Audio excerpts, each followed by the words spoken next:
Segala puji bagi Allah Jalla Jalaluh yang karena nikmatnya kebaikan-kebaikan menjadi sempurna. Walhamdulillahi ala kulli hal.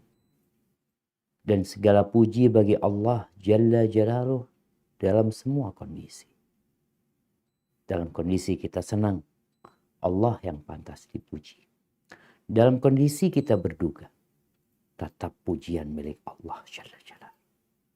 Allahumma salli wa sallim ala sayyidina wa maulana Muhammadin wa ala alihi wa ashabihi ajma'in. Ya Allah, semoga salawat dan salam senantiasa Engkau curahkan untuk hamba kekasih-Mu, untuk baginda Nabi kita Muhammad alaihi salatu wassalam, untuk keluarga beliau, untuk sahabat-sahabat beliau dan orang-orang yang mencintai beliau. Semoga kita masuk dari mereka. Amma ba'd, ahibati fillah, khususnya teman-teman dari neurologi mengaji, kita akan belajar lagi tentang bagaimana menjalani kehidupan ini. Dalam kehidupan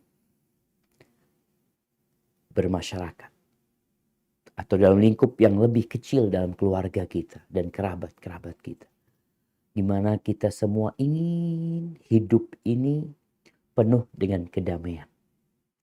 Kita ingin hidup yang dibalut cinta dan kasih sayang. Bahkan Islam dari namanya dia datang dengan kedamaian. Tapi terkadang keluarga kita, kerabat kita ternyata memusuhi kita. Apa yang harus kita lakukan? Yang pertama, ketahuilah bahwa Allah Jalla Jalaluh yang menciptakan langit dan bumi ini, ketika dia memerintahkan kepada hamba-hambanya untuk mentauhidkan dirinya, untuk tidak beribadah kecuali kepada Allah Azza wa Jalla, kemudian Allah perintahkan agar manusia ini berbakti kepada kedua orang tuanya dan berbuat baik kepada kerabatnya. Dan ini banyak ayat yang menjelaskan hal ini. Di antaranya firman Allah di surat An-Nisa ayat 36. Apa kata Allah Azza wa Jalla?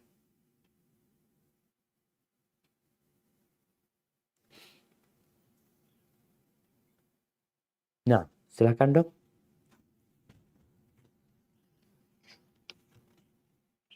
Wa'budullaha wa la tusyriku bihi syai'an wa bil walidaini ihsanan wa bidzil qurba wal yatama wal masakini wal jari dzil qurba wal jaril junubi wasahibi bil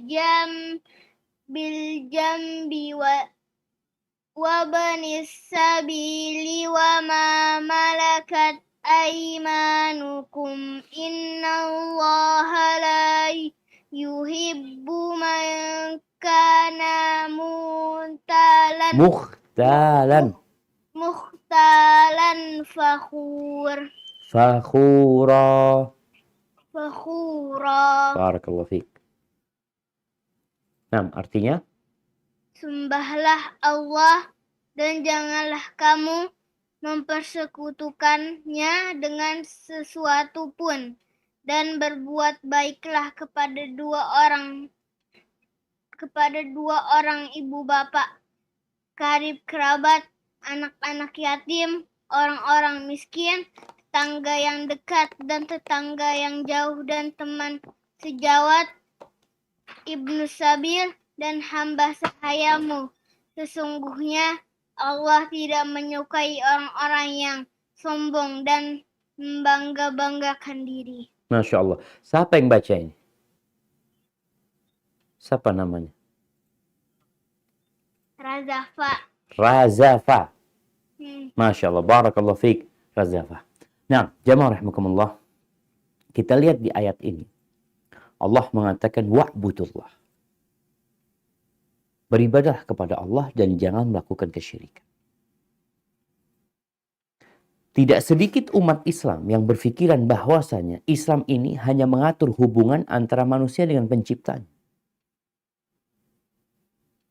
Tapi kalau kita membuka Al-Quranul Karim, lalu membaca ayat-ayat Allah, kita akan sadar bahwa tuduhan itu tidak berdasar. Allah perintahkan berbuat baik kepada kedua orang tua, berbuat baik kepada karib kerabat, kepada anak-anak yatim, kepada orang-orang miskin, kepada tetangga dekat, tetangga jauh, teman sejawat, kepada orang-orang yang putus perjalanan, dan kepada budak-budak. Ini perintah Allah langsung. Dan kalau kita lihat, kita bicara kerabat. Kerabat ini masuk babnya bab silaturahim. Kalau kepada kawan kita, ya kita berbuat baik atas perintah Allah. Kepada tetangga juga seperti itu. Tapi ada kerabat yang memiliki kedudukan spesial. Rasulullah SAW bersabda dalam hadis riwayat Imam Bukhari, "Man kana yu'minu billahi wal yaumil akhir falyasir rahimahu." Barang siapa yang beriman kepada Allah dan hari akhir, beriman nih, maka hendaklah dia menyambung rahimnya. Ini perintah dari Nabi SAW buat yang beriman. Itu juga menjadi motivasi orang berbuat baik kepada kerabat. Kenapa? Karena mengharapkan balas budi, karena menginginkan pujian dan sanjungan. Mukmin gak kayak gitu. Kenapa dia berbuat? Karena Allah yang nyuruh anak. Kenapa engkau berbuat? Karena anak berharap balasan dari Allah di hari akhir. Kemudian Rasul SAW menjelaskan bahwa berbuat baik kepada kerabat. Ingat, silaturahim itu terjemahannya yang ringan adalah berbuat baik kepada kerabat kita. Menyambung rahim, yakni berbuat baik kepada mereka. Dengan segala cara yang disyariatkan. Silaturahim ini ternyata dapat membuka pintu rizki dan memperpanjang umur kita. Bagi yang rizkinya sempit, bagi yang susah dan hidup penuh dengan penderitaan, yang sakit-sakitan, silaturahim. Pintu rizki itu bukan hanya bekerja. Kita tuh sibuk sekolah untuk bekerja. Setelah lulus sekolah, kita berpikir untuk melamar pekerjaan. Nggak dapat pekerjaan. Mungkin salah satu pintunya belum kita buka. Usaha melamar, oke, kita jalanin. Tapi untuk membuka pintu itu, salah satunya silaturahim. Kata Nabi SAW dalam riwayat Imam Bukhari dan Muslim, "Man ahabba ayyubsata lahu fi rizqihi wa yunsa'a lahu fi atharihi falyasil rahimah." Barang siapa yang ingin dibentangkan rezekinya, yang sempit, ingin diperluas rezekinya, dan ingin umurnya diperpanjang, apa yang harus dia lakukan? Olahraga, minum vitamin, kerja keras, merantau. Ya, sebab-sebab dunia tafadhol dikerjakan.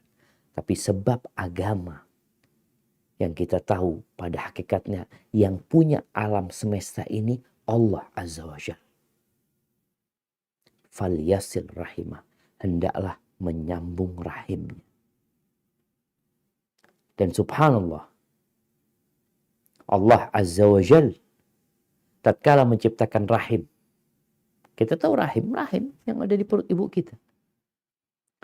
Ketika Allah menciptakan, innallaha khalaqal khalqa hatta idza faragha min khalqi.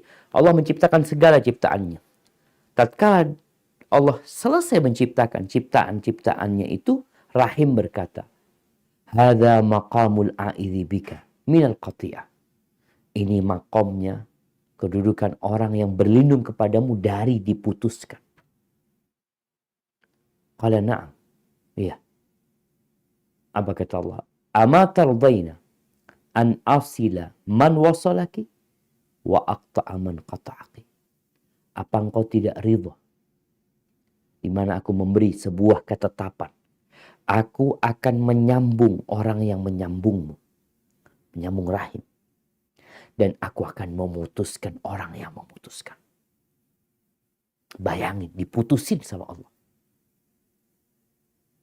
Orang aja diputus sama orang yang dia cintai, kebingungan dia. Orang diputus kerja dari tempat yang dia kerja bertahun-tahun, kebingungan dia.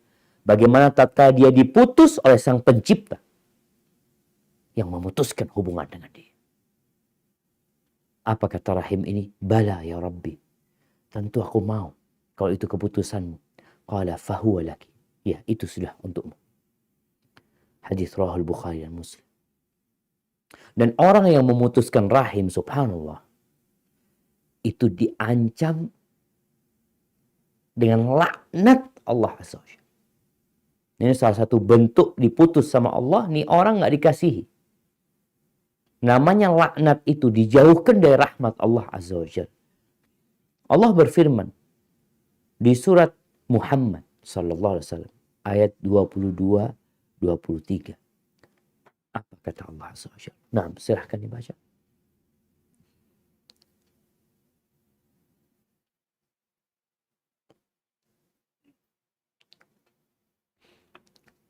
فهل عسيتم إن توليتم أن تفسدوا في الأرض وتقطعوا أرحامكم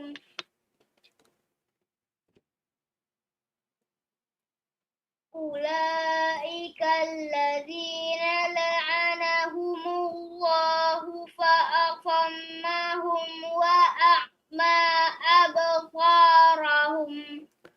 Barakallahu fiik. Maka apakah kiranya jika kamu berkuasa, kamu akan membuat kerusakan di muka bumi dan memutuskan hubungan kekeluargaan? Mereka itulah orang-orang yang dilaknati Allah dan ditulikannya telinga mereka dan dibutakannya penglihatan mereka. Allahu Akbar. Ali ibn Husain ibn Ali ibn Abi Talib, cicitnya Rasul SAW, pernah berpesan kepada anaknya. Apa pesan? Ya bunayya, la tashabanna qati'ar. Wahai ananda, janganlah kamu berkawan, bersahabat dengan orang yang memutuskan rahim. Nih, di antara kriteria kawan itu jangan cari kawan yang memutuskan silaturahim. Hubungan kekeluargaan, gak bertegur sapa sama pamannya, sama sepupunya, kadangkala sama kakaknya, sama adiknya. Jangan berkawan sama orang yang memutuskan silaturahim. Fa inni wajadtuhu mal'unan fi kitabillah fi thalathati mawatin. Aku melihat, aku mendapati orang yang memutuskan rahim itu terlaknat di dalam kitab Allah di 3 tempat. Salah satunya tadi di surat Muhammad ayat 22-23. Terlaknat. Maka jangan meremehkan orang-orang yang mungkin terasa baik, sholat 5 waktu di masjid, sodakohnya banyak, zikirnya banyak, umrah dan haji, tapi memutuskan silaturahim, terlaknat tuh orang. Dan Nabi SAW mengatakan, ma min dhammin ajdar an yu'ajjilallahu li sahibihi bil uquba fid dunya ma'a ma yaddakhilu lahu fil akhirah minal baghi wa qati'atir rahim. Tidak ada dosa yang lebih pantas untuk disegerakan hukuman buat orang itu di dunia, ditambah lagi nanti di akhirat hukumannya. Jadi bukan hukuman di dunia selesai, di akhirat enggak. Plus hukuman akhirat nanti dari 2 dosa. Kezaliman dan memutuskan rahim. Hadis rawahu Abu Dawud. Maka hibati fillah, kita perlu berhati-hati. Orang yang memutuskan hubungan rahim, ya, hubungan kekeluargaan, amalannya nggak diangkat, nggak diterima sama Allah. sholatnya, puasanya, kita doanya taqabbalallahu minna wa minkum. Gimana engkau mau diterima sedangkan engkau memutuskan rahim? Di dalam hadis yang diriwayatkan Imam Ahmad, Rasulullah sallallahu alaihi wasallam mengatakan, "Inna a'mala bani Adam tu'radu 'ala Allah tabaraka wa ta'ala 'ashiyata kulli khamisin, lailatul Jum'ah." Amalan-amalan anak Adam itu dipaparkan kepada Allah Azza wa Jal setiap hari Kamis di malam hari, malam Jumatnya. Kamis malam pas malam Jumat. Fala yuqbalu amalu qati'i rahim. Nggak diterima amalan orang yang memutuskan rahim. Maka jangan engkau merasa baik tatkala engkau hatam Al-Quranul Karim tiap malam, kalau ternyata engkau memutuskan rahim. Bukankah di Al-Quran engkau dilaknat? Bukankah Nabi SAW menjelaskan amalanmu nggak diangkat? Ahibbati fillah. Dan terakhir, la yadkhulul jannah qati'u rahim. Rawahu Tirmidzi. Nabi SAW mengatakan, tidak masuk surga orang yang memutuskan rahim. Terus gimana Ustaz? Kalau ternyata yang jadi musuh kita ini kerabat kita sendiri yang memusuhi kita. Kalau yang musuhi kita itu orang jauh, ya biasalah mungkin kita jarang ketemu, jarang berjumpa. Tapi kalau ternyata kerabat kita sendiri, keluarga sendiri, maka berat sekali. Kita diperintahkan berbuat baik, diperintahkan mendekat, dia menjauh. Sampai ada pepatah Arab yang mengatakan wa zulmu dzawil qurba asyaddu mawadatan 'ala nafsi min waq'il husamil muhannadi. Dan kezaliman yang dilakukan oleh kerabat itu rasanya lebih menyakitkan daripada tebasan pedang India. Pernah ada seorang sahabat yang datang menjumpai Nabi SAW berkaitan dengan kerabatku, musuhku. Dia mengatakan, ya Rasulullah, wahai Rasulullah, inna li qarabatan asiluhum wa yaqta'una. Sesungguhnya aku memiliki kerabat yang aku berusaha untuk menyambung dengan mereka, tapi mereka memutuskan. Mereka memutuskan aku. Nggak mau terima tamu kadang-kala. Telepon kita diblokir. Kalau sekarang ya, kita datang ke rumahnya dikatakan nggak ada. Pokoknya aku berbuat baik mereka, aku datang. Mereka memutuskan. Wa uhsin ilaihim wa yusi'una ilayya. Aku berbuat baik kepada mereka, mereka berbuat buruk kepada. Wa ahlumu anhum wa yajhaluna alayya. Aku tabah menghadapi mereka. Tapi mereka terus berbuat bodoh kepada aku. Apa yang harus dilakukan? Nabi SAW mengatakan, la in kunta kama qulta. Kalau engkau seperti yang kau ucapkan. Benar yang kau ucapkan itu. Karena Nabi nggak tahu dengan realita yang ada. Maka hukum Nabi, kalau benar ucapanmu itu, faka'annama tusifuhumul man. Engkau seperti orang yang memberikan abu panas kepada mereka. Orang yang kalau dikasih abu panas, dia akan nggak nyaman. Apa yang kau lakukan akan membuat mereka menderita. Mereka nggak nyaman. Mungkin mereka merasa pasang badan nggak apa-apa gitu. Tapi mereka menderita secara kejiwaan.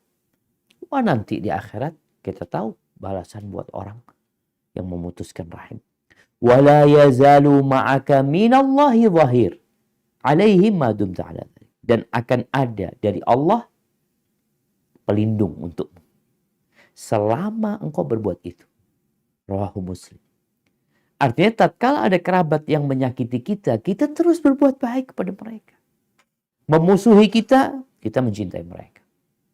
Karena dalam agama kita, cinta itu karena Allah dan benci itu karena Allah.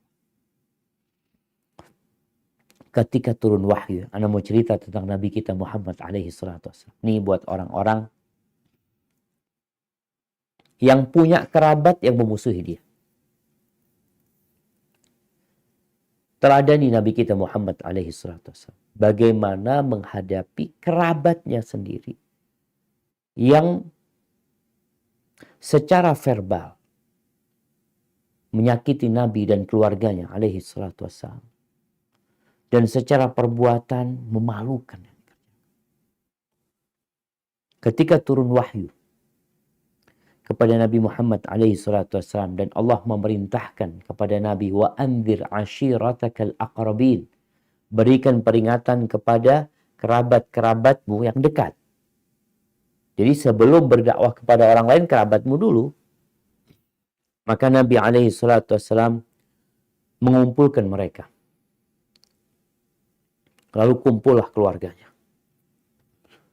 Nabi mengatakan kepada mereka, Ara'aitum in haddathukum annal aduwa musabbihukum au mumassikum.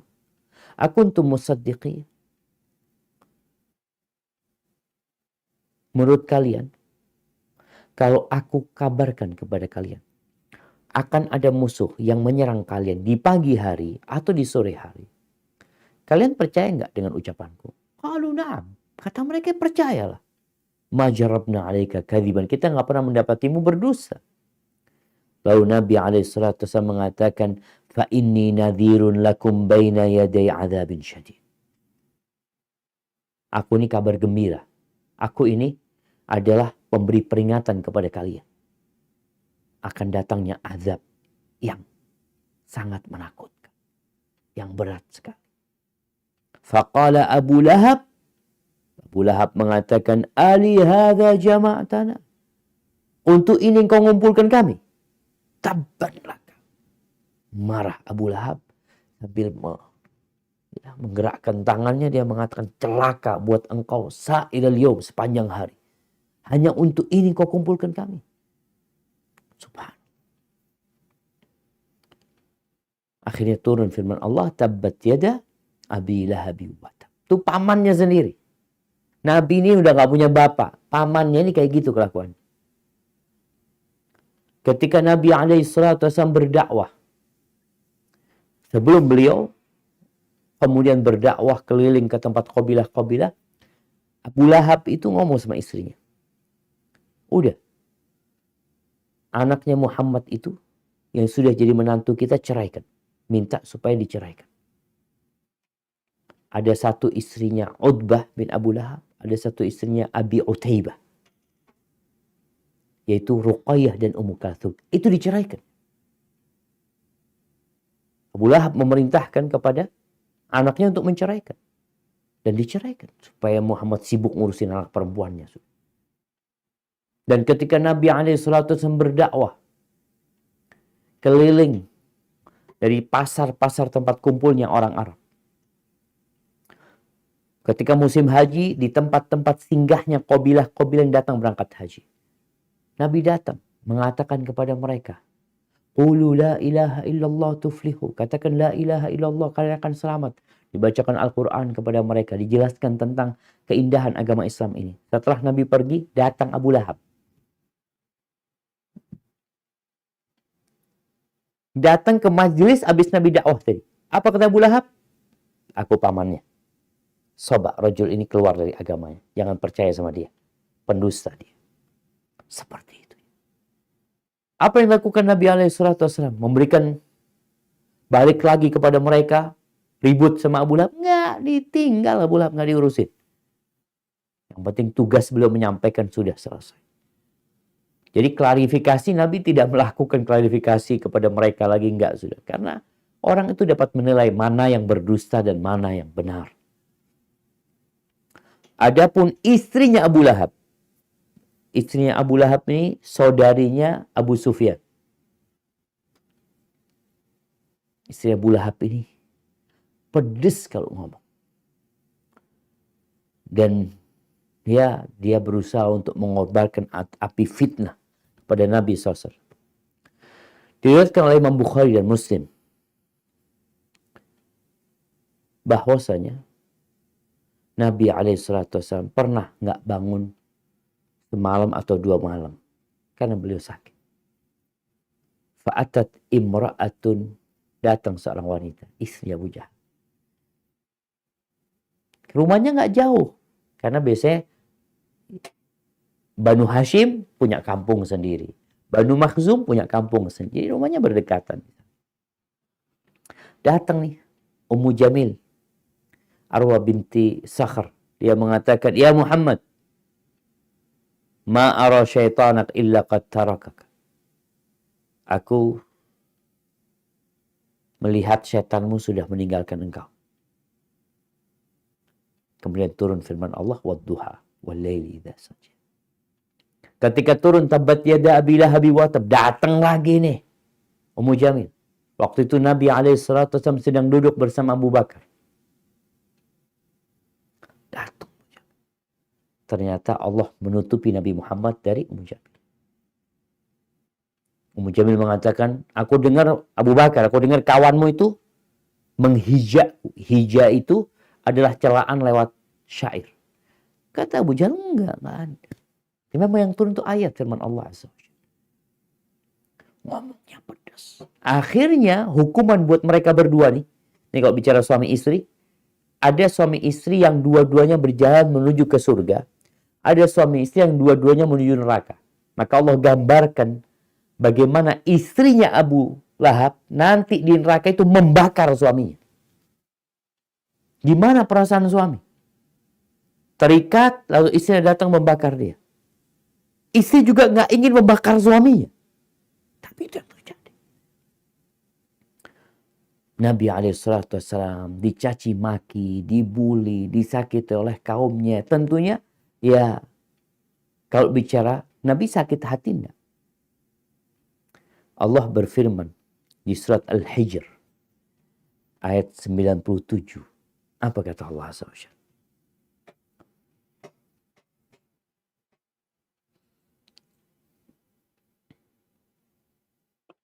Walaqad na'lamu annaka yadhiqu sadruka bima yaqulun. Nah, artinya? Dan kami sungguh-sungguh mengetahui bahwa dadamu menjadi sempit disebabkan apa yang mereka ucapkan. Subhanallah. Artinya berpengaruh kepada diri Nabi SAW. Ucapan-ucapan mereka. Apalagi kalau kerabat sendiri, tetangga sendiri. Apabila kita membaca sejarah dan membaca firman Allah Azza wa Jalla Al-Quranul Karim, kita akan mendapati Allah Jalla Jalla menyuruh nabinya untuk bersabar lebih dari hampir 20 kali. Disuruh sabar. Ini contohnya di surat Al-Muzammil ayat 10. Apa kata Allah?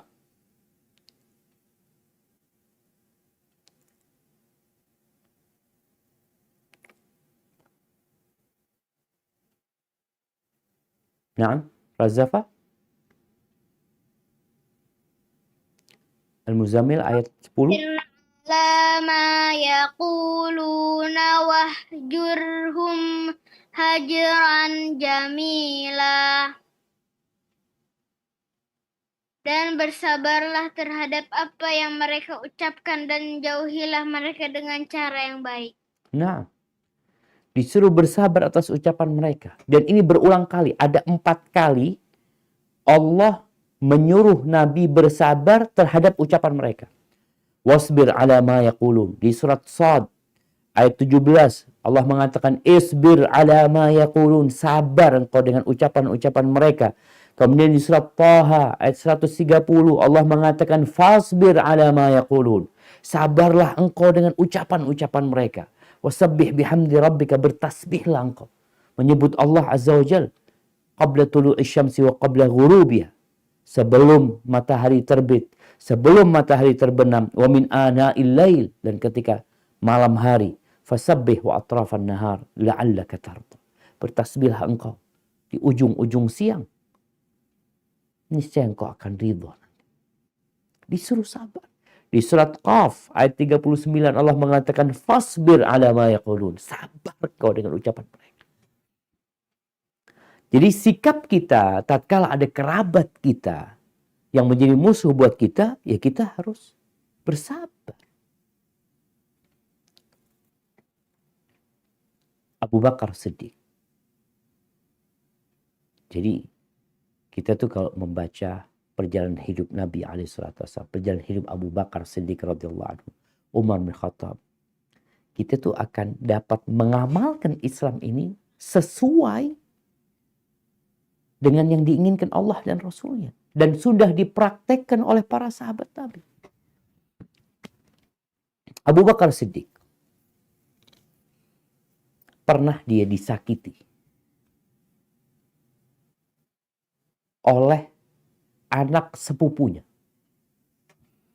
yaitu Mistah ibn Utsatha. Mistah bin Utsatha ini, ibunya dia sepupunya Abu Bakar Siddiq radhiyallahu anhu. Kira-kira sebelum tahun ke-5 Hijriah atau tahun ke-4 Hijriah, ada peristiwa perang. Yang pulang dari perang itu, Aisyah terlambat. Pasukan sudah nyampe, Aisyah ini diantar sama sahabat Safwan bin Mu'attal. Akhirnya tersebar fitnah, isu di kota Madinah kalau Aisyah berzina dengan Safwan.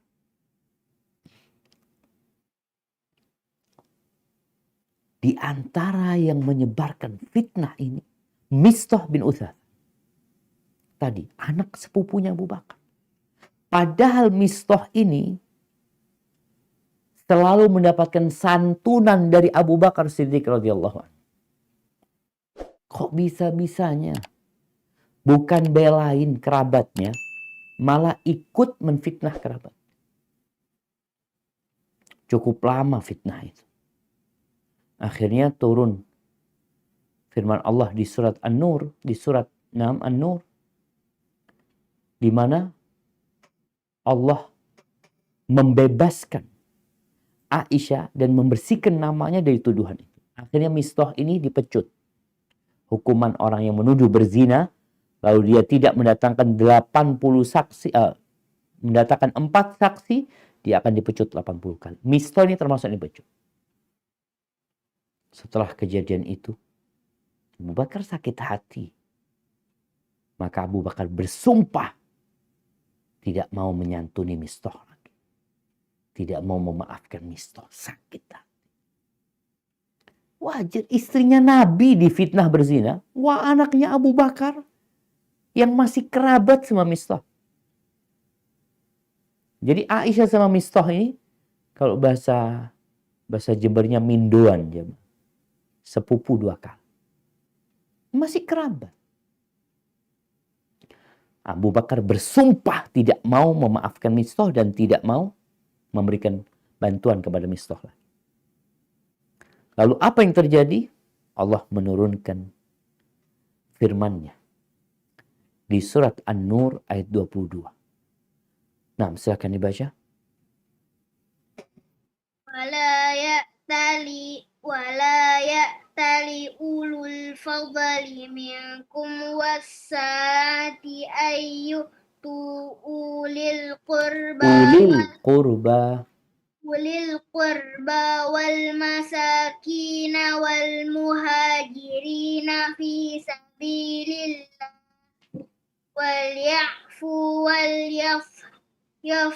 وليصفحوا ألا تحبون أن يغفر الله لكم والله غفور رحيم. Dan janganlah orang-orang yang mempunyai kelebihan dan kelapangan di antara kamu bersumpah bahwa mereka tidak akan memberi bantuan kepada kaum kerabatnya, orang-orang yang miskin, dan orang-orang yang berhijrah pada jalan Allah. Dan hendaklah mereka memaafkan dan berlapang dada. Apakah kamu tidak ingin bahwa Allah mengampunimu, dan Allah adalah Maha Pengampun lagi Maha Penyayang. Barakallahu fikum. Allah ingatkan Abu Bakar. Allah ingatkan dengan ucapannya, "Ala tuhibbuna an yaghfirallahu lakum?" Apakah kalian tidak ingin diampuni dosa-dosanya oleh Allah? Abu Bakar ketika ayat itu turun, kita tahu Abu Bakar ini manusia terbaik setelah Nabi SAW. Dia tetap merasa banyak kekurangan. Banyak kesalahan yang dia lakukan. Banyak dosa. Sehingga tatkala turun ayat ini, Abu Bakar langsung bersumpah. Dia membatalkan sumpahnya yang dahulu dengan membayar kafarat.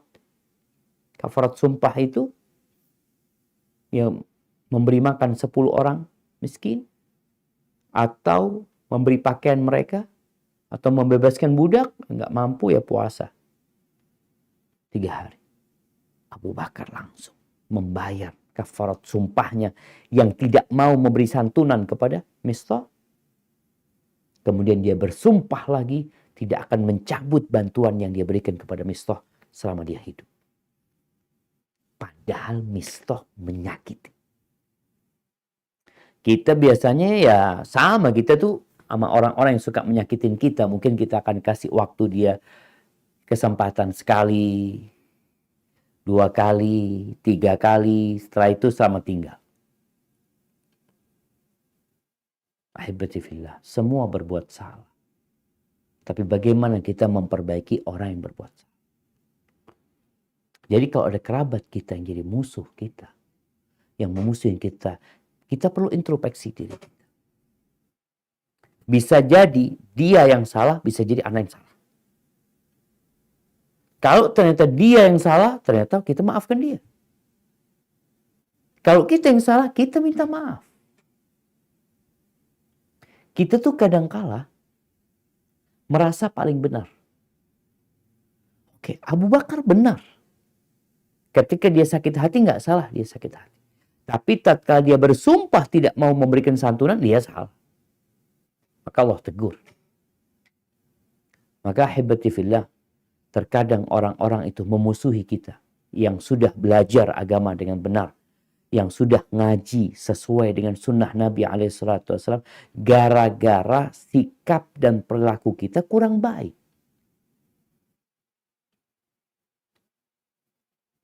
Karena orang itu di awal-awal hijrah biasanya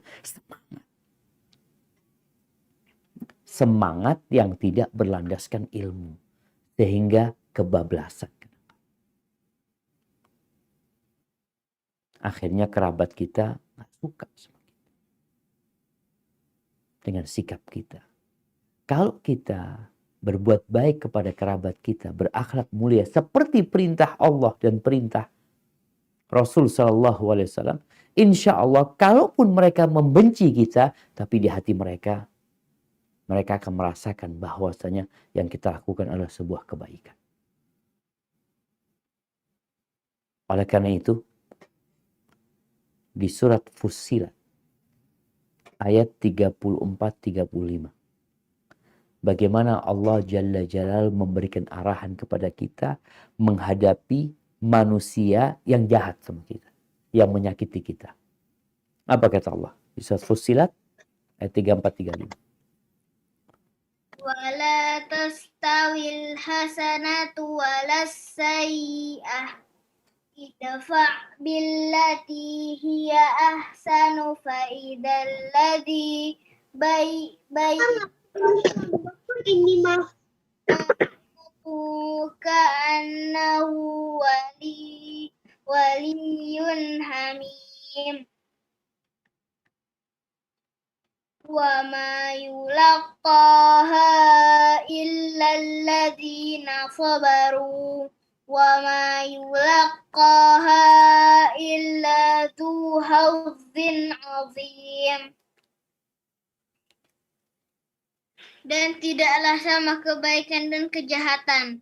Tolaklah kejahatan itu dengan cara yang lebih baik. Maka tiba-tiba orang yang antaramu dan antara dia adalah ada permusuhan, seolah-olah telah menjadi teman yang sangat setia. Sifat-sifat yang baik itu tidak dianugerahkan, melainkan kepada orang-orang yang sabar, dan tidak dianugerahkan, melainkan kepada orang-orang yang mempunyai keuntungan yang besar. Masya Allah. Ini arahan Allah Azza wa Jalla. Kalau menghadapi setan, Allah memerintahkan kepada kita, fasta'id billah. Engkau berlindung kepada Allah Azza wa Jalla. Nggak ada cara lain menghadapi setan kecuali minta perlindungan sama Allah. Kenapa? Kita nggak ngelihat setan. Dan setan ini diciptakan dari api yang membara. Sulit untuk berdamai sama setan. Nggak ada. Makanya Allah Azza wa Jalla mengatakan, inna syaitana lakum adu, fattakhidhuhu adu. Setan itu adalah musuh buat kalian dan jadikan dia musuh. Udah. Sampai kapanpun kita akan mengumumkan perang kepada setan. Tapi kalau orang yang menjahati kita, memusuhi kita, cara kita menghadapinya nggak sama dengan cara setan. Apalagi kerabat kita. Kadangkala kakak, kadangkala adik, kadangkala paman, kadangkala ini orang tua sendiri. Orang tua sendiri yang musuhin kita. Apa yang harus kita lakukan? Idfa billati hiya. Balaslah dengan cara yang lebih baik. Seharusnya keburukan itu dibalas dengan keburukan. Seperti itu seharusnya. Tapi menghadapi manusia nih, kita membalas keburukannya dengan kebaikan. Itu perintah Allah Azza wa Jalla. Sampai Allah mengatakan, فَإِذَا الَّذِي بَيْنَكَ وَبَيْنَهُ عَدَاوَةٌ. Ini adanya permusuhan antara kita sama dia dapat berubah menjadi pertemanan yang sangat hangat sekali. Allah lah sebenarnya yang memperbaiki hubungan kita. Tapi kita berusaha untuk memperbaiki hubungan kita. Bukan malah kita menjauh. Karena dia musuhin kita, kita seharusnya datang memperbaiki hubungan itu. Namun hal ini tidak bisa dilakukan kecuali buat orang-orang yang bersabar. Kalau nggak sabaran, selamat tinggal. Kita akan mengatakan, antum mau sama ana, lalu nggak mau, ana juga nggak butuh sama antum. Kita kadang-kadang seperti itu. Tapi kalau orang bersabar, dia tahu fadilah menyambung rahim. Fadilah memperbaiki hubungan. Dia ingin mendapatkan hal itu dari Allah Azza wa Jalla. Dia ingin mendapatkan rahmat Allah. Maka dia lakukan itu. Maka cara yang seperti ini akan menjadikan hubungan kekerabatan itu jadi baik. Asallahu an yaj'ala bainakum wa bainal ladzina 'adaitum minhum mawaddah. Wallahu qadir, wallahu ghafur rahim. Itu sama orang-orang kafir.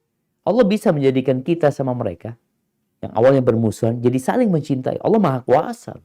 Di mana dia akhirnya masuk Islam. Dia menerima agama ini. Wallahu qadir. Allah Maha Kuasa. Wallahu ghafur rahim. Allah itu Maha Pengampun, Maha Pengasih. Oleh karena itu, tatkala kita berusaha memperbaiki hubungan sama kerabat yang memusuhi kita, kita tuh harus selalu minta pertolongan Allah Jalla Jalaluh. Berdoa. Kenapa? Karena hatinya orang yang memusuhi kita itu di tangan Allah Azza wa Jalla. Tips-tips yang harus dijalani, kita jalanin sesuai. Kita berbuat baik kepada dia, memberikan hadiah, mengucapkan salam. Karena hal itu melembutkan atau melunturkan hati. Kita berdoa dan mendoakan dia. Jadi cara-cara ini kita harus ikutin. Tahadu, tahabu. Kalian saling berbagi hadiah. Itu akan menumbuhkan cinta di antara kalian. Kalau ada orang yang memusuhin kita dari kerabat kita, bagaimana kita menghilangkan permusuhan itu? Ya kita berbuat baik, mendoakan, dan kita tidak menjauh. Biasanya kita blokir tuh nomornya. Nggak urusan sama fulan. Ana nggak kenal dia, ana nggak masalah untuk urusan ana. Kalau itu orang lain, kita nggak mau kenal. Tapi kita tidak memutuskan ukhuwah Islam, ya nggak ada masalah. Tapi sama kerabat nih, tak kenal maka tak sayang. Kadang-kadang mereka membenci kita nih yang berdakwah. Karena mereka nggak kenal. Tugas kita bersabar. Rasul sallallahu alaihi wasallam mengatakan, "Alladzi yukhalitun nas wa yasbir ala adahum khairun min alladzi la yukhalitun nas wa la yasbir ala adahum." Seorang yang bergaul sama manusia, mendakwai mereka, ngajak mereka kepada kebaikan, lebih baik daripada dia sabar menghadapi mereka. Lebih baik daripada yang tidak bergaul, yang menutup diri, dan dia nggak sabar kalau disakiti. Jadi sabar ini kedudukannya dalam agama itu seperti kedudukan kepala untuk jasad kita. Orang yang nggak penyabar, gimana dia mau jalan? Mati dia udah. Hidup ini perlu kesabaran. Dan seorang mukmin harus berhati lapang memaafkan.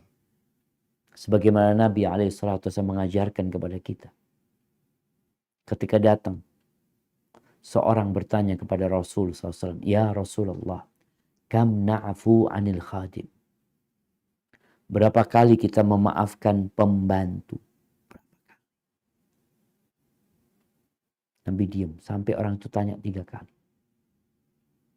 Lalu Rasulullah SAW mengatakan kepada dia, "U'fu anil khadim fi kulli yaumin 70 marrah." Maafkan pembantu itu setiap harinya 70 kali.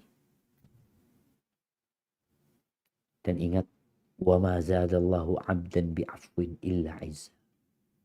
Tidaklah seorang hamba yang pandai memaafkan, melainkan Allah akan tambah kehormatan.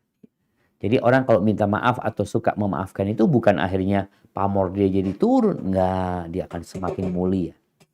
Allah itu maha pemaaf. Kita tiap hari berbuat dosa dan tiap hari kita mengatakan astagfirullah, astagfirullah, astagfirullah. Besok lagi kita akan katakan astagfirullah. Lusa kita akan katakan itu. Karena kita nggak berhenti berbuat dosa. Maka teruslah menjaga hubungan baik sama kerabat kita, walaupun mereka memusuhi kita, tapi bagaimana kita menjadikan permusuhan itu berubah jadi pertemanan, persahabatan, apalagi menjadi kedekatan dalam hubungan kekerabatan yang akan mengantarkan kepada surga Allah Azza wa Jalla. Hadza wallahu a'lam bishawab. Itu yang dapat Anda sampaikan pada kesempatan kali ini. Kurang lebihnya mohon maaf. Mungkin kita masuk ke sesi tanya jawab. Anda kembalikan ke Dr. Muhammad Faisal. Jazakumullah khair. Mantap. Jazakallah khairan kepada Ustadz atas penyampaian materinya. Berikut kita akan masuk sesi tanya jawab ya Ustadz. Ini ada cukup banyak pertanyaan di kolom chat. Namun kepada jamaah kami akan mendahulukan pertanyaan-pertanyaan yang berhubungan dengan materi kajian pada kesempatan kali ini. Jika ada peluang waktu mungkin bisa materi di luar kajian. Baik Ustadz, kita mulai ya Ustadz ya. Pertanyaan pertama dari Afni Al-Zahra ya. Assalamualaikum Ustadz, izin bertanya. Ana punya kakak akhwat, tapi kami saling bertengkar dan jarang berkomunikasi. Meskipun serumah, dan kami saling blokir nomor WA. Apakah Ana termasuk memutuskan rahim? Mohon pencerahannya Ustadz. Jazakallahu khairan. Barakallahu fiik. Dok, ini satu rumah, Dok? Satu rumah. Satu rumah tapi blokir nomor WA. Allahu Akbar. Nah, jamaah rahimakumullah. Kalau dikatakan apakah mereka memutuskan silaturahim, kayaknya dia memutuskan. Nggak mau kontak. La yahjurul muslim akhahu fawqa thalath.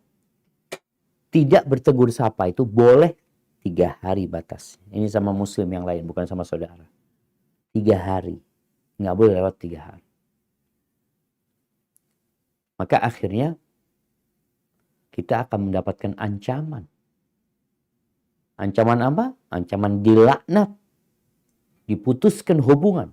Kita memblokir. Gimana kalau Allah memblokir kita? Memblokir doa-doa kita. Nggak ada. Gara-gara kita memblokir nomor saudara kita. Ahibati fillah. Laisa al-wasil bil mukafi. Kata Nabi SAW, yang disebut orang menyambung silaturahim itu bukan yang balas-balasan. Walakinnal wasil man idza quti'at rahimuhu wasalaha. Yang disebut orang yang menyambung rahim adalah tatkala diputuskan rahimnya, dia nyambung. Jadi tadi yang dia punya saudara perempuan yang akhirnya memblokir dia, maka dia harus datang. Yang pertama, dia meminta ampun kepada Allah Azza wa Jalla karena telah melakukan pemutusan silaturahim. Setelah itu dia datang kepada kakaknya. Kalau ternyata kakaknya nggak mau terima, dia cari orang, ayahnya, ibunya, yang memperbaiki hubungan itu. Lalu jamaah, Allah Azza wa Jalla memerintahkan kepada orang-orang beriman ini, yaqulul lati hiya ahsan. Agar tatkala berbicara itu memilih ucapan yang paling baik. Kenapa? Inna syaitana yanzaghu bainahum.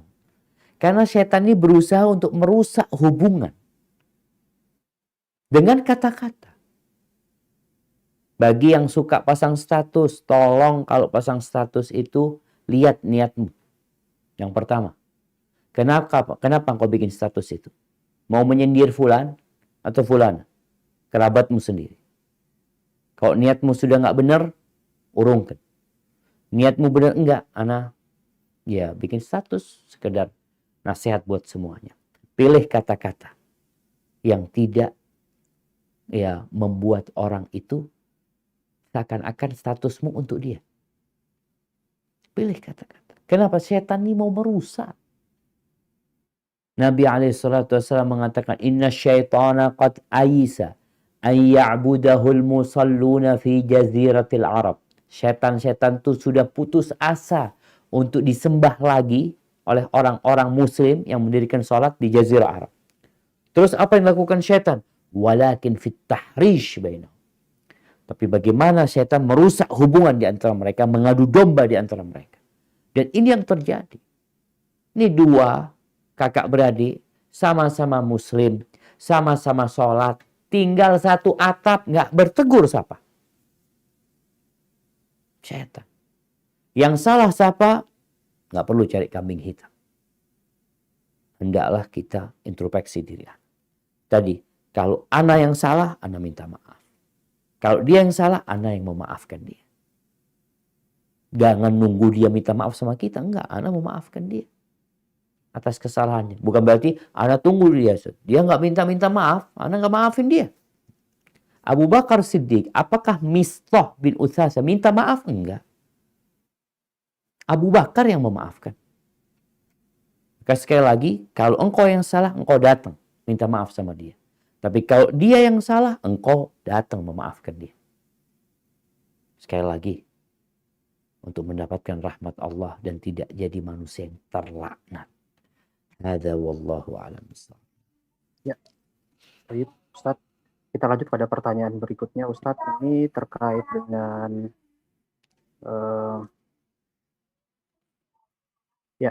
tadi dikatakan bahwa menyambung silaturahim itu dapat memperpanjang usia. Bagaimana kaitannya dengan yang mengatakan bahwa usia sudah tertulis dalam Lauhul Mahfudz? Seperti itu, Ustaz. Kemudian dilanjutkan pertanyaan kedua, bagaimana apabila ingin menyambung silaturahim pada keluarga, misal melalui WhatsApp, tetapi tidak digubris. Sebelumnya silaturahim terputus karena ada masalah. Bagaimana solusinya? Jadi yang pertama tentang hubungan antara menyambung silaturahim dengan Lauhul Mahfudz. Kemudian yang kedua, kita sudah berusaha untuk menyambung silaturahim melalui WhatsApp, tetapi tidak digubris. Barakallahu fikum. Nah, ya ahibati fillah. Hadis Nabi SAW berkaitan dengan umur yang akan dipanjangkan ketika dia menyambung rahimnya. atau rizki yang ditambahkan. Sama nih, kalau bicara umur sama rizki ini sama. Jadi jangan cuma umur doang, rizki pun sama, sudah ditetapkan, udah ditulis. Makanya tatkala kita berumur 120 hari, malaikat dikirim mencatat apa? Rizqihi wa ajalihi, rizkinya dan ajalnya. Itu udah ditulis. Terus gimana Ustaz? Sedangkan hadis silaturahim mengatakan yubsata lahu fi rizki, rizkinya diluaskan, umurnya dipanjangin. Makna diluaskan rizki, dipanjangin umur, bisa jadi maknanya adalah berkah. Allah berikan berkah di umur dan rizkinya. Yang namanya berkah ini, rizkinya tetap, umpamanya dikatakan tetap gajinya ana Ustaz, ana silaturahim gaji ana tetap 3 juta. Nggak pernah nambah. Terus 3 juta tiap bulan ana dapat. Tapi berkahnya nih, 3 juta itu cukup. Anak nggak sakit, motor nggak rusak, mobil nggak rusak. Masya Allah. Keluarga nerima. Ini rizki yang berkah. Umur pun seperti itu. Umurnya tetap umpamanya 60 tahun. Udah ditetapkan umurnya 60 tahun. Tapi di 60 tahun itu, dia dapat melakukan apa yang bisa dilakukan manusia 100 tahun. Ada orang yang umur 60 tahun gak berkah umurnya. Ditanya, apa sih yang kau kerjakan? 60 tahun. Quran yang gak hafal. Juz amma yang gak. Sholat ya biasa-biasa aja. Ngaji yang enggak. Tapi ada orang yang umurnya, anggap 40 tahun umurnya meninggal dunia. Tapi karena dia pandai silaturahim, Masya Allah berkah tuh umur dia. Dan bisa jadi juga umur tambahannya itu setelah dia meninggal dunia. Dia diingat kebaikan oleh kerabatnya. Dia didoakan. Wadzikru umrun tsani, dikatakan diingat oleh manusia itu umur tambahan sebenarnya. Atau bicara umur ini, para ulama menjelaskan. Syekhul Islam Ibn Taimiyah rahimahullah ta'ala mengatakan ar-rizqu naw'an. Rizki itu ada 2 macam. Yang pertama, yang Allah ketahui. Allah akan memberikan ini, ya itu tidak berubah.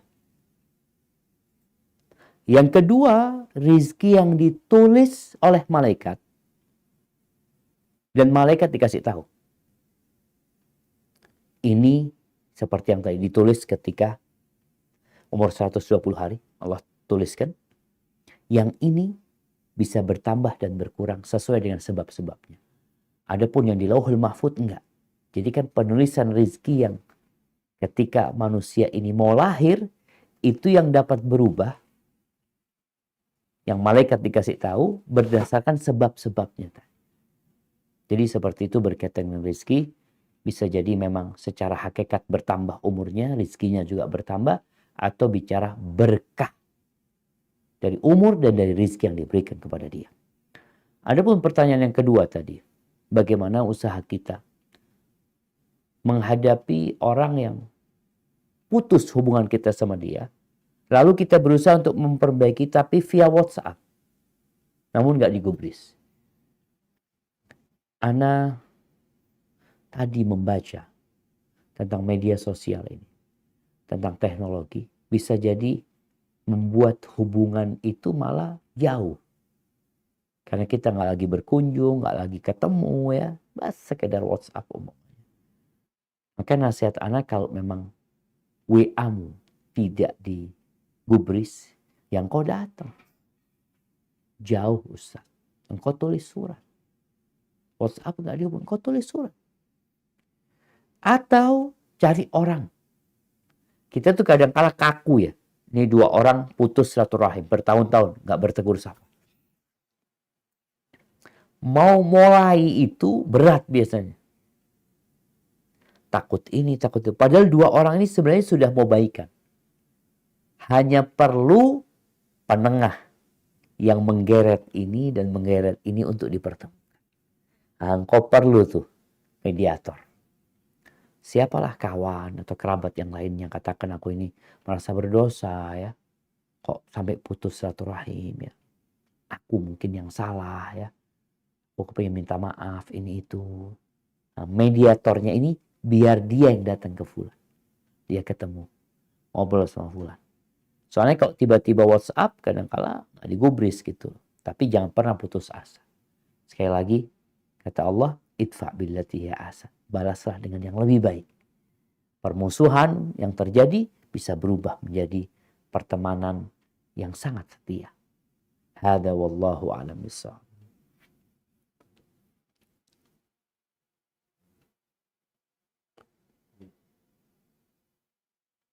Afwan. Ya, syukur atas jawabannya Ustadz. Berikut ada pertanyaan. Jika kita dijahati oleh dijahati perkataan oleh kerabat, bentuk sabar kita, apakah kita membantah dengan asertif atau lebih baik diam? Dan cukupkah bentuk menyambung silaturahim kita dengan memberi hadiah saja tanpa ada komunikasi karena tidak bertemu langsung? Mohon pencerahannya Ustaz. Masya Allah. Naam. Barakallahu fiik. Ketika kita disakiti oleh kerabat kita, dengan ucapan dia, dengan tulisan dia, dengan status dia, apa sih sikap kita? Membuat klarifikasi? Duduk berdebat sama dia? Untuk membuktikan kalau dia nggak salah? Lihat kondisi. Ada kondisi-kondisi yang diam itu merupakan solusi. Maka kata Nabi SAW, man kana yu'minu billahi wal yaumil akhir falyaqul khairan aw liyasmut. Barang siapa yang beriman kepada Allah dan hari akhir, hendaklah dia berkata yang baik atau diam. Dua pilihannya, berkata baik atau diam. Berkaitan dengan kerabat kita, maka lebih baik kita diam. Tidak memberikan komentar. Apalagi kalau kita tahu kondisi dia, kalau anak komentar tambah panjang biasanya. Artinya hubungan itu tambah jauh, tambah meregang. Rasul sallallahu alaihi wasallam mengatakan, "Ana za'imun bi baitin fi rabadil jannah liman tarakal mira'a wa in kana muhiqqan." Aku menjaminkan sebuah rumah di pelataran surga bagi orang yang meninggalkan perdebatan walaupun dia benar. Dia benar. Tapi kalau anak tanggapi Ustaz, rame. Tapi anak benar Ustaz, jangan ditanggepin. Kalau memang dia ya mungkin mengucapkan sesuatu yang sebenarnya kita tidak melakukan, maka kita minta maaf. Kata anak minta maaf, semoga Allah ya memperbaiki anak ingin jadi lebih baik lagi, mohon nasihatnya. Seperti itu. Jadi ucapan-ucapan yang positif. Karena kalau kita tahu kondisinya, kalau orang nggak ngerti kita kasih tahu. Tapi dia memang bukan nggak ngerti, memang dia mancing-mancing. Ya udah, jangan ditanggepin. Yang ada tanggepin dengan minta maaf. Ucapkan engkau merendah kepada dia, insya Allah kayaknya anak memang banyak salahnya, ilmu anak kurang ya. Makasih banyak atas ya bimbingannya. Ucapan-ucapan yang seperti itu. Baik. Pertanyaan kedua tadi berkaitan dengan silaturahim. Silaturahim ini sebenarnya berbuat baik kepada kerabat kita. Berbuat baik kepada kerabat kita. Apa saja yang bisa kita lakukan. Kondisi orang beda-beda. Nabi SAW mengatakan, Bullu arhamakum walau bisalam. Basahi rahim kalian walaupun sekedar dengan salam. Assalamualaikum. Maka kalau kita bisa melakukan, kita lakukan itu. Anak nggak bisa bantu Ustaz. Karena memang ya secara finansial anak nggak punya. Atau anak tinggal di luar kota. Anak nggak bisa pulang karena anak ikut suami umpamanya. Apa yang harus anak lakukan? Yang kau tetap menjalin hubungan. Dengan WA, dengan telepon. Kalau tadi dikatakan bisa berbagi sama dia. Punya rezeki kita transfer duit. Atau kita belikan makanan, kirim online sama dia umpamanya. Hal-hal yang seperti itu silahkan dilakukan. Namun tatkala kita punya kesempatan untuk berjumpa, jangan disia-sia. Berjumpa. Karena orang itu kalau ketemu ya Allah ketemu lagi sama sepupu, sama paman, lama nggak jumpa, itu biasanya akan membuat cinta itu tumbuh.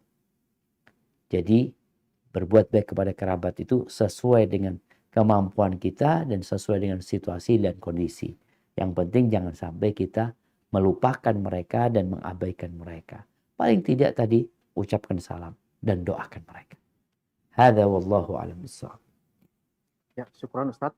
Ustadz, sebelumnya Anda mau konfirmasi waktunya berapa menit lagi ya Ustadz yang Dok, kayaknya sampai jam 9 kita, Dok. sampai jam 9 ya. Nah. Oke, saya lanjutkan ya Ustadz ya. Tafadhol. Ini ada pertanyaan. Anda pernah membaca Umar bin Khattab radhiyallahu anhu berpesan, jauhilah semua hal dan semua orang yang menyakitimu. Berkawanlah dengan sahabat yang baik, meski engkau sulit menjumpainya. Mintalah saran kepada orang yang memiliki rasa takut kepada Allah. Mohon penjelasannya Ustadz dan nasihat mengenai hal tersebut. Karena Anda pernah baca juga bahwa kita boleh memblokir, unfollow, bahkan left dari grup. Apakah itu termasuk kita memutuskan silaturahim? Kemudian yang kedua, salahkah Ustadz jika Anda menjauhi dalam artian menjaga jarak terhadap orang-orang yang tiba-tiba menjauhi Anda? Karena Anda memutuskan mengenakan niqab. Dan mungkin awam merasa aneh di mata dia, bahkan dia pernah berucap mengatakan aneh beragama Islam nggak jelas. Mohon nasihatnya Ustadz. Barakallahu fikum. Nah, yang pertama berkaitan dengan ucapan Umar bin Khattab radhiyallahu anhu. Wallahu a'lam bishawab. Ana nggak tahu dengan ucapan itu, tapi yang jelas, kalau pertanyaannya berkaitan, bolehkah kita keluar dari grup? Kita unfollow seseorang. Apakah itu termasuk memutuskan silaturahim atau memutuskan ukhuwah Islamiyah? Silaturahim itu hubungan kekerabatan. Tapi kita lihat grup ini. Grup ini grup kawan-kawan apa grup saudara-saudara kita. Kadangkala kita keluar grup bukan karena kita memutuskan rahim. Tapi karena kita melihat nggak ada manfaat di grup ini. Afwan, anak keluar. Minta maaf kepada mereka, anak keluar. Jadi karena ketidakadaan manfaat di grup tersebut. Jadi bukan bicara memutuskan rahim, enggak. Kita keluar karena memang anak rasa anak nggak nyaman di situ, nggak ada manfaat di situ. Nggak ada masalah kalau seperti itu. Jadi alasannya apa ketika keluar dari grup? Kalau itu grup keluarga, juga ditanya apa alasanmu? Karena ada orang yang keluar dari grup keluarga gara-gara cuma urusan ada yang salah ngomong umpamanya. Akhirnya sayang. Dia tidak bisa menjalin hubungan dengan yang lainnya. Maka kalau dikatakan dia memutuskan rahim, bisa jadi enggak. Soalnya kalau dia jumpa, Anda kalau ketemu Anda salam, Ustaz. Assalamualaikum, nggak ada masalah. Cuma kalau Anda tetap di tempat itu kayaknya jadi nggak nyaman buat Anda. Tafadhol, nggak ada masalah seperti itu. Jadi bukan menjauh untuk keluar selama-lamanya, tapi sedang menjaga hati aja. Kalau tadi bicara unfollow ya, kerabat kita sendiri, maka ini bicara kerabat ya. Tapi kalau kawan nggak ada masalah. Sekali lagi kita mau unfollow siapapun, kalau kita melihat nggak ada gunanya umpamanya di sana tanpa niat memutuskan hubungan kekerabatan, hubungan persaudaraan, nggak ada masalah. Lalu jamaah, ada perkara lain yang berkaitan dengan agama ini. Artinya kalau orang itu melakukan kemaksiatan terang-terangan, maka kita boleh nggak bertegur sapa dengan dia. Kenapa? Anak kayaknya mudarat kalau anak dekat sama dia. Jadi memutuskan hubungan karena Allah itu nggak apa-apa. Tapi kalau memutuskan hubungan karena engkau sakit hati, itu yang nggak boleh. Karena dalam agama ini ada al-hubbu fillah wal bughdu fillah. Yang merupakan awthaqu ural iman. Yaitu cinta karena Allah, benci karena Allah. Kemudian kalau tadi dikatakan ketika anti memutuskan untuk berniqab ya, kemudian banyak yang menjauh dari anti, yaitu salah satu yang harus dihadapi. Tapi sekali lagi, memang kita kadang-kala perlu berganti kawan kalau bicara kawan. Bersahabat itu milih kita. Akan Nabi SAW mengatakan, la tusahib illa mu'minan. Jangan berkawan kecuali dengan orang beriman. Kadang-kadang setelah kita hijrah, anak lihat, aduh, anak kalau berkawan sama mereka, anak ketarik lagi sama mereka. Kita ganti kawan. Tapi kita tidak memutuskan hubungan sama kawan lama. Artinya kita biasa-biasa aja. Karena kita sedang ingin menyelamatkan diri kita. Jadi berganti kawan itu nggak apa-apa, nggak ada masalah. Tanpa sekali lagi niat untuk memutuskan hubungan persaudaraan. Kita tetap bertegur sapa sama mereka. Tapi kalau kita memutuskan hubungan karena Allah, maka kita diridhoin Allah. Tapi kalau kita memutuskan hubungan karena diri kita, Allah akan benci sama kita. Karena kita melakukan sesuatu yang terlarang. Wallahu a'lam bishawab. Semoga pertanyaan itu menjawab, atau jawaban itu menjawab pertanyaan tadi ya. Wallahu a'lam bishawab. Ya, syukran Ustadz atas jawabannya. Ini ada yang raise hand, ada 5 peserta kajian. Kita kasih kesempatan dulu ya kepada peserta yang raise hand. Yang pertama kepada Ummu Raisa. Silakan Ummu Raisa, mungkin videonya tidak diaktifkan ya. Silakan. Assalamualaikum warahmatullahi wabarakatuh, Ustadz. Waalaikumsalam warahmatullahi wabarakatuh. Ahlan wa sahlan. Barakallahu fiik. Naam, tafadhali. Ahlan bik, Ustadz. Ustadz, Ahwan, ini kan Ana punya adik ipar Ikhwan, Ustadz. Ini ya, kalau puasa Ramadan kadang nggak puasa gitu ya. Sholat juga kadang nggak sholat gitu. Ana tuh nggak sukanya karena dia tuh seperti itu. Terus Ana tuh kalau misalkan kan emang kebetulan nggak serumah, Ustadz. Kebetulan kan di kampung bersama dengan ibu Ana serumah gitu. Kalau misalkan Ana mudik bersama anak-anak pas Ramadan atau gitu ya, di akhir Ramadan itu, anak-anak Ana tuh bertanya, itu kenapa kok Om Go nggak puasa, padahal ini kan bulan puasa. Ana kondisikan sebagaimana semestinya, Ustadz. Tapi Ana tidak bisa menutupi hati Ana tuh, Ana benci dengan yang seperti itu, Ustadz. Nah. Terus Ana sebisa mungkin sih sama adik Ana itu tetap jaga silaturahim. Karena adik Ana juga masih jauh dari agama, Ustadz. Ana sedihnya seperti itu. Kenapa yang pertama karena dulunya juga ayah Ana udah menasihati. Qadarullah yang pertama itu zina, Ustadz, adik Ana gitu. Terus yang kedua itu nikah ketemu dengan yang agamanya nggak baik juga, Ustadz. Nah. Ana prihatin sekali, Ustadz. Siap. Terus Ana memutuskan itu untuk jaga jarak dengan dia. Adik ipar itu loh. Adik ipar ini bukan adik kandung, adik ipar. Jadi adiknya suami. Bukan. Ana punya adik perempuan, Ustadz. Adik perempuan Ana punya suami gitu. Oh, iya, jadi suaminya adik ini. Betul. Siap. Nah. Suaminya adik. Maksudnya kalau ketemu di kampung itu, Ana tuh maksudnya interaksinya udah kurang, Ustadz. Siap. Maksudnya menghindar gitu. Karena Ana nggak suka gitu. Barakallah. Terus satu lagi, Ustadz. Siap. Ya kalau yang sepupu yang murtad itu gimana, Ustadz? Kebetulan qadarullah Ana punya sepupu itu murtad, Ustadz. Allah. Nah. Siap, Ummu Raisa. Baik, Ustadz. Jazakallah khairan, Ustadz. Assalamualaikum. Waalaikumsalam warahmatullahi wabarakatuh. Ya, hibbati fillah. Kita tuh kadang-kadang nggak bisa milih orang tua kita. Kita nggak bisa milih kakak kita, adik kita. Tapi istri dan suami kita bisa milih. Adapun kerabat-kerabat, hubungan kerabat itu kan ada yang karena nasab, ada yang karena pernikahan. Yang karena nasab ya nggak bisa milih kita. Apa yang harus kita lakukan? Ya bersabar. Kalau tadi katakan Ummu Raisa, dia benci kepada adik iparnya yang nggak puasa, yang mungkin banyak dosa yang dikerjakan. Benci ini adalah tanda keimanan.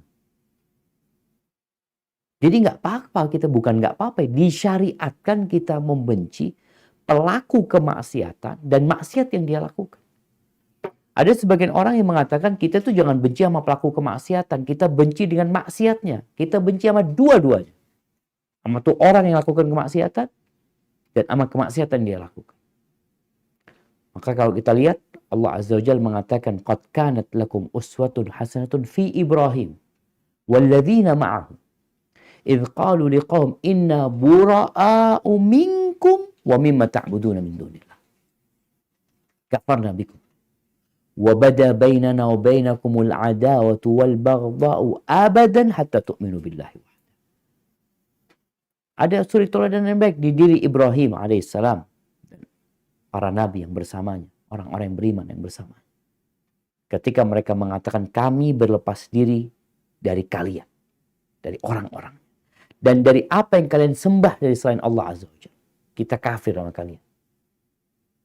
Dan telah tampak antara kami dan kalian permusuhan dan kebencian selama-lamanya sampai kalian beribadah kepada Allah Azza wa Jalla. Begitu pula tatkala orang ini beriman, beda sama orang kafir. Orang beriman itu terkadang berkumpul di diri dia ketaatan dan kemaksiatan. Maka kita mencintai dia karena ketaatannya dan membenci dia karena kemaksiatan. Itu yang disebut benci karena Allah Azza wa Jalla.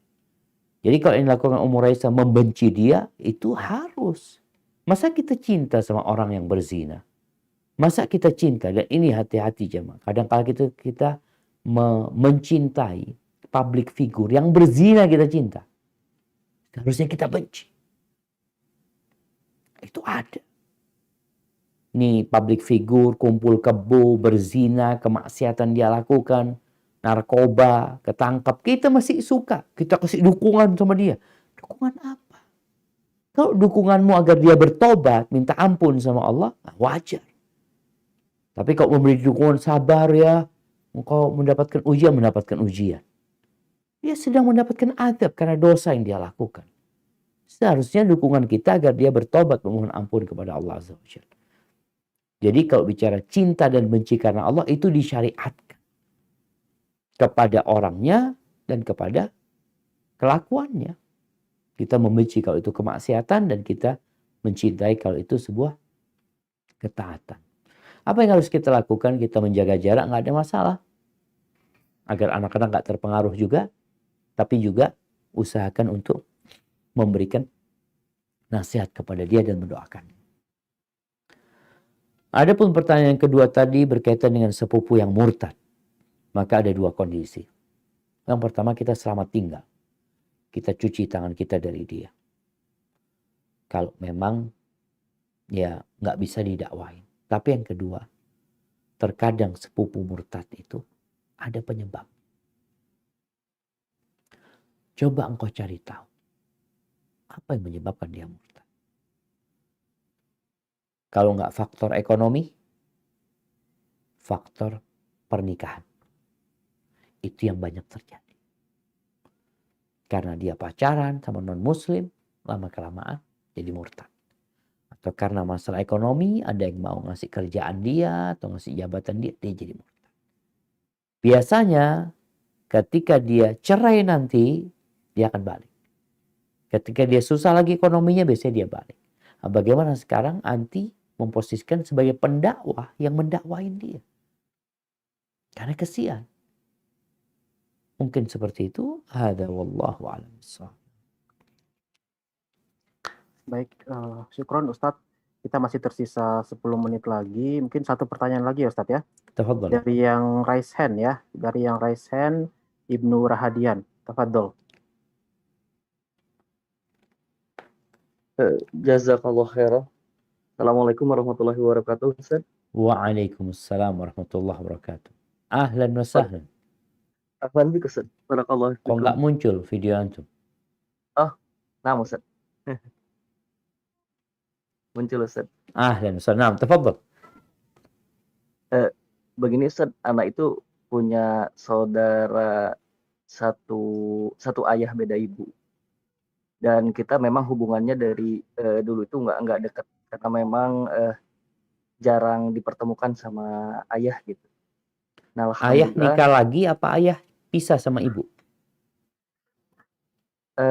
kenapa, Ustaz? Ayah antum istrinya 2 atau dia menceraikan ibu antum? Oh, enggak. Ayah anak istrinya 4, ibu anak istri yang keempat gitu. Oke, siap. Nah, alhamdulillah sekarang tuh hubungannya baik gitu, Ustaz. Jadi dulu memang merasa kita itu nggak dianggap gitu, Ustaz. Tapi saya sama adik itu nggak pernah mempermasalahkan gitu ya. Nah sekarang udah baik gitu. Nah kemarin tuh pas Ana mudik sama adik udah beberapa kali ke rumah kakak itu. Jadi kakak sebapak itu ada 7 semuanya. Masya Nah Allah. ke kakak yang paling bungsu gitu. Nah, kita ngobrol, tiba-tiba cerita soal masa lalu, soal warisan, sampai nangis gitu. Nah, sebetulnya nggak ada yang mulai gitu, namun akhirnya kita pulang ke tempat adik di Bandung. Tiba-tiba kakak yang lain, kakak yang tertuanya cerita bahwa ya kita berdua itu difitnah gitu sama kakak itu, kakak yang Ana datengin itu, padahal tujuannya hanya silaturahmi, nggak ada hubungan, nggak masalah soal warisan gitu. Tiba-tiba dihubungi bahwa katanya ke sana untuk menuntut warisan. Masya Allah, la ilaha illallah. Saya nggak bilang gitu gitu. Nah yang jadi masalahnya kita sebetulnya nggak terlalu marah sama adik itu, cuman solusinya nih bagaimana, bagaimana minta nasihatnya gitu Ustaz, agar Siap. bagi saya bagaimana memberikan untuk solusi ini gitu Ustaz. Jazakallahu Masya khairan. Allah. Barakallahu fiik. Iya jemaah. Masalah warisan ini memang masalah yang sensitif ya. Apalagi tadi dikatakan mereka saudara-saudara lain ibu. Maka ngerasa antum perlu bersabar. Kalau dikatakan antum ke sana mau nuntut warisan, maka antum harus balik lagi ke sana. Sampaikan mohon maaf kalau memang mungkin ada anggapan itu. Antum juga nggak tahu, kadang-kala kita salah ngomong. Kita yang salah ngomong. Apalagi tadi dikatakan ceritanya kan akhirnya cerita ke masa lalu ya. Lalu bicara warisan. Bisa jadi memang ada omongan yang menyebabkan tuduhan itu atau fitnah itu muncul gitu. Apalagi tadi sang kakak terus terang telepon antum ya. Masih tahu antum. Jadi sebenarnya mereka juga nggak tahu. Mereka kan menanyakan apakah benar memang antum untuk nuntut itu. Jadi mungkin terbawa cerita sebenarnya yang akhirnya membuat hubungan jadi nggak nyaman. Rasa antum sama adik nggak perlu marah. Kita itu perlu cari uzur buat orang yang menganggap kita salah. Atau kita melihat dia berbuat salah. Sampai sebagian salaf mengatakan cari 70 alasan. Kenapa dia melakukan itu kepada kita. 70 alasan. Kalau ternyata setelah 70 alasan kok nggak ada yang cocok, maka katakan kepada dirimu, mungkin dia punya alasan yang aku tidak mengetahui. Maka buat antum bersabar dan berbaik sangka sama mereka, apalagi kalau hubungannya sudah baik. Sekali lagi setan itu nggak ingin antum baikan sama dia.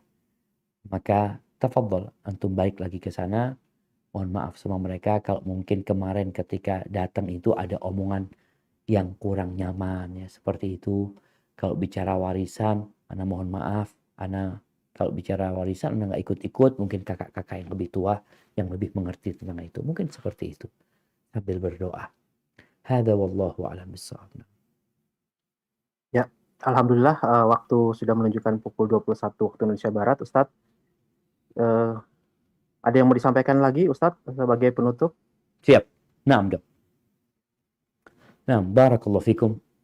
Ahibati fillah. Perjalanan hidup kita suatu saat akan terhenti. Tapi berusahalah. Tatkala waktu kita telah tiba. Kita itu tidak menyimpan dendam kepada kerabat kita. Kita itu juga tidak memutuskan rahim kita. Kenapa? Karena ancaman buat orang yang memutuskan rahim. La yadkhulul jannah. Dia nggak masuk surga. Dan surga itu kata Nabi SAW untuk siapa? Kullu mahmumil qalbi saduqul lisan. Buat orang yang mahmumul qalb, yang hatinya mahmum. Wa saduqul lisan, dan lisannya jujur. Para sahabat mengatakan, ya Rasulullah, amma saduqul lisan fana'rifuh. Kalau saduqul lisan, jujur lisannya kita tahu. Tapi apa makna mahmumul qalb? Maka beliau mengatakan, kullu taqin naqin. Dia adalah setiap orang yang bertakwa, yang bersih hatinya. La ghilla fihi, wala hasad, wala baghya, wala ithim. Yang hatinya itu nggak ada dengki, nggak ada iri, nggak ada dendam, nggak ada kezaliman, nggak ada dosa. Dia jaga hati. Khususnya kepada kerabat-kerabat kita. Kita perlu mereka. Perbanyak kawan-kawan soleh dan kerabat-kerabat yang baik. Karena mereka kelak akan ada syafaat pada hari kiamat.